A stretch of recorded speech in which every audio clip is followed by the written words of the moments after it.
The air inside the elegant restaurant shimmered with warm lights, polished chandeliers, and the sound of laughter. Waiters in crisp uniforms hurried between tables, pouring wine and carrying plates that overflowed with delicacies. At one table sat Mr. Collins, a well-known millionaire, enjoying a quiet dinner. His plate was only half finished when he pushed it aside, reaching for his glass. But then, something unusual broke the rhythm of the evening. A girl, thin as a shadow, stepped closer. Her clothes were worn, her hair messy, her eyes wide but filled with hesitation. She swallowed hard before speaking, her voice barely above a whisper. "Sir, may I have your leftovers?" At once the room fell silent. Forks stopped midway, conversations froze, and all eyes turned toward the girl. Anna had been standing outside for hours, her stomach twisting painfully with hunger as she watched wealthy diners walk in and out. She had promised herself she wouldn't beg again, but tonight she had no choice. Inside, the food smelled too rich, too tempting, and her body was too weak to fight the urge. Gathering courage, she stepped forward. "Please, sir, just the leftovers." Her voice cracked like dry wood, shaking with fear that he might yell or mock her, as so many others had. The crowd murmured. Some whispered in disgust, others rolled their eyes. A woman at the next table hissed, "How dare she come in here like this?" But Anna didn't look at them. Her gaze stayed fixed on the plate she had pointed to. Mr. Collins slowly lifted his eyes to hers. Something in that look froze him. Her eyes weren't just hungry, they were desperate, pleading, yet strangely proud. She wasn't asking for money, only scraps. That humility hit him like a stone to the chest. For a long, uncomfortable pause, no one breathed. Finally, Mr. Collins spoke, his deep voice cutting through the silence. "What's your name?" The girl blinked in surprise. No one had asked her that in a long time. "Anna," she whispered. "Anna." He repeated softly, tasting the name. Then, lifting a hand, he gestured to the waiter. "Bring this young lady a fresh meal." "The finest you have," gasps erupted. "What is he doing?" someone muttered. A businessman scoffed. The waiter hesitated, looking uncertain. Anna shook her head quickly, her hands trembling. No, sir. I don't need that. Just your leftovers." Her voice broke something inside him. How long had she been told she was worth nothing? That scraps were all she could hope for? He leaned forward, eyes kind but firm. "Anna, you deserve more than scraps."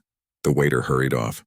Around the room, the judgmental murmurs quieted, replaced by uneasy silence. People shifted in their seats, ashamed of their own thoughts, and for the first time in years, Anna felt seen. The waiter returned with a steaming dish, carefully setting it in front of her. The rich aroma rose into the air. Anna's lips parted slightly, her eyes wide with disbelief. She stared at the meal as though it were a dream she might wake from at any moment. Slowly, she sat down, her legs shaky. Her hands trembled as she picked up the fork. The first bite was almost painful, her empty stomach aching to receive it. Tears rolled down her cheeks. She tried to hide them, but Mr. Collins noticed. He said nothing. He only watched, silently remembering his own past. Nights when his mother had gone hungry so he could eat.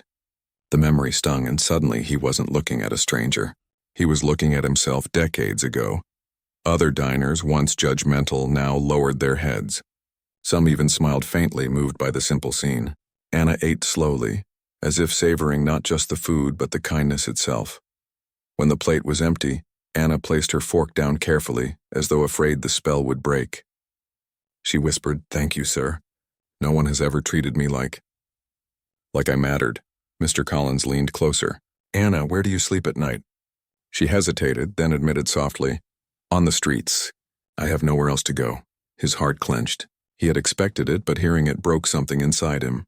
"Not anymore," he said firmly. "Tonight you'll have a warm bed. And tomorrow we'll find a way to change your future." Her eyes widened. She wanted to protest, to say he didn't have to do this. But the weight of exhaustion and hope pressed against her chest, and for the first time in years she let herself believe. Months passed. Anna worked hard, supported by Mr. Collins's guidance. She studied, volunteered, and slowly rebuilt her confidence.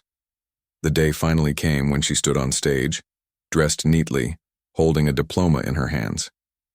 Her voice rang strong as she addressed the audience. "I once asked a man for his leftovers. Instead, he gave me dignity, hope, and a future. He looked into my eyes and believed in me when I couldn't believe in myself. The hall erupted in applause. In the front row, Mr. Collins wiped tears from his eyes.